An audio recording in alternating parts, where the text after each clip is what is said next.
Hello, I'm William Doyle. I make music as East India Youth.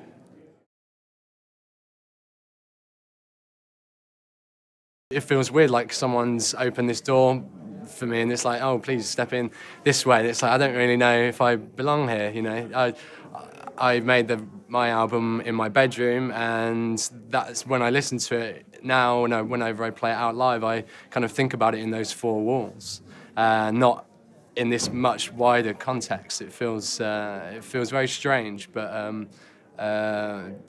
amazing all the same. If I cast my mind back now to when I recorded it, it's like, wow, how did we get from that point to where we are now, to me sitting here talking to you now?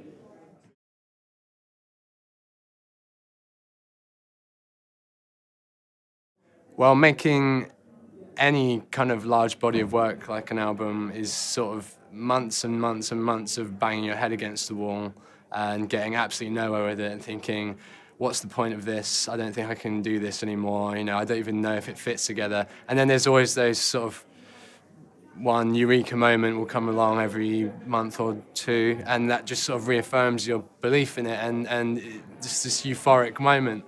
And I remember having most of the tracks on the album, I knew how they were going to fit, you know, together in sequence from start to finish.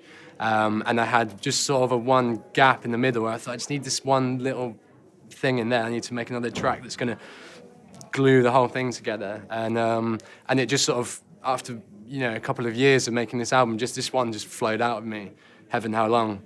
And it just tied everything together, and it was just such like a hand in the air sort of euphoric moment and those are the things that you chase, being an artist who makes music. I think you just chase that feeling constantly, even if it doesn't come that often.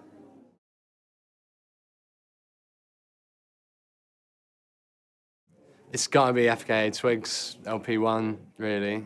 It's probably one of my favourite records that's been put out in the last few years, actually, let alone this year. Totally bowled me over when I heard it a couple of months ago, and I've just consistently listened to it non-stop since, really. Yeah, that's brilliant, that one. I mean, it's so inventive, it's brilliant. The first album I bought with my own money was OK Computer by Radiohead.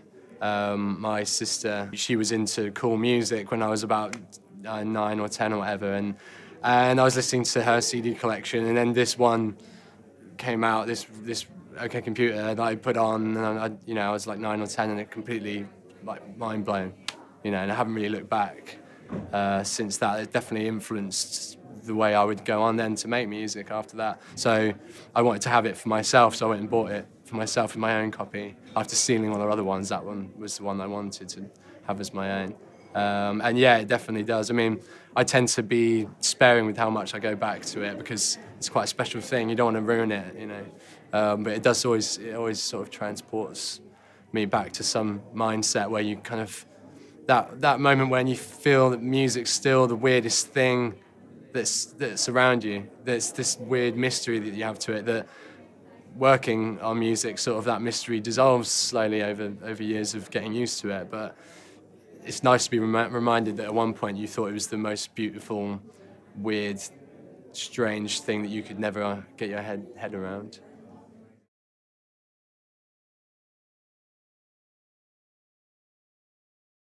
None of the drums on the album, although they sound very real, aren't real at all. They're all sampled, and I can't play drums very well at all, so I programmed them all in.